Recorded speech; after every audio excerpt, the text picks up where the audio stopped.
What's up, Internet? This is Linzer22, and the Pokemon Company had a 2019 press conference where they actually unveiled a couple of things. And the thing we're going to talk about in this video today is Pokemon Home. What is Pokemon Home, you ask? Well, it looks like it's a cloud service that will connect multiple Pokemon games so you can hoard up all the Pokemon that you have captured. This new cloud service will become compatible with the Switch, Android, and iOS, and of course the 3DS, using the Pokemon Bank service, which from my memory was about $4.99 a month, so like a $5 a month fee if you live in North America, that is. Now this news kind of confused me because I thought Pokemon Bank was the be-all and end-all, but it looks like this is a more modern idea, and this is going to encompass everything of Pokemon. I don't know if this is going to have a monthly charge or an annual charge or anything like that, but you can best be surprised if they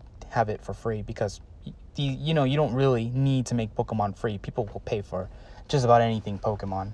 One of my first thoughts when I first saw this was, well, if this is just a cloud service just to save basically like a handful of kilobytes that equal the information of the Pokemon you have obtained, why does it need to be its own service? Like, why can't people just save their info on on their computer, or save it on, Google Drive or something like that?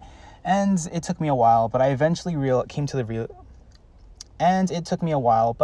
eventually came to the realization that if this was on an open platform where anyone could just openly save any files, then you have the issue of people copying and pasting their Pokemon.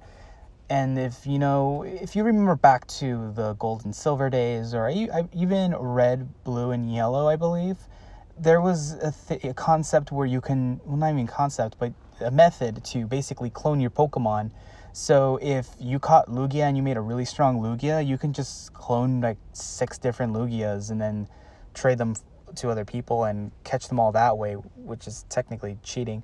So it kind of ruins the fun, when you catch all these Pokemon and then the sacrifice of trading a Pokemon to obtain a Pokemon, it loses that sacrificial concept. It's not like, oh, I have this great Pokemon, but in order for me to obtain this other Pokemon, I'm going to have to trade this Pokemon to that person. If you're just making clones, then you're not really losing anything from a trade. It just loses its fun in that way. So it's good that there's a moderated service just to ensure that nobody's cheating. Speaking of the old clones that used to be done, I remember there was this rumor going around, when I was young and everyone was in their elementary school on the playground at recess, and I remember everyone believed that when you actually duplicated your Pokemon, or as we called it back then, cloned your Pokemon, that actually weakened the original one. I remember being worried about that, and I would never clone my favorite Lugia because I was afraid that if I cloned my Lugia, its power would just shrink by half. Did I have any proof for this? No, but I believed it because it was this myth that all the kids believed. But now looking back, that was never true. But it's funny to look back at and think about all these weird little myths that kids created with video games. Anyways, what do you guys think? Do you guys find this interesting at all? Is anyone gonna pay for this if it does cost money? Or is this something dumb and it's unnecessary? Although I wouldn't say it's unnecessary because, it seems like a nice little in-between in terms of transferring Pokemon from game to game. But that's just my opinion. What do you think? Let me know down below.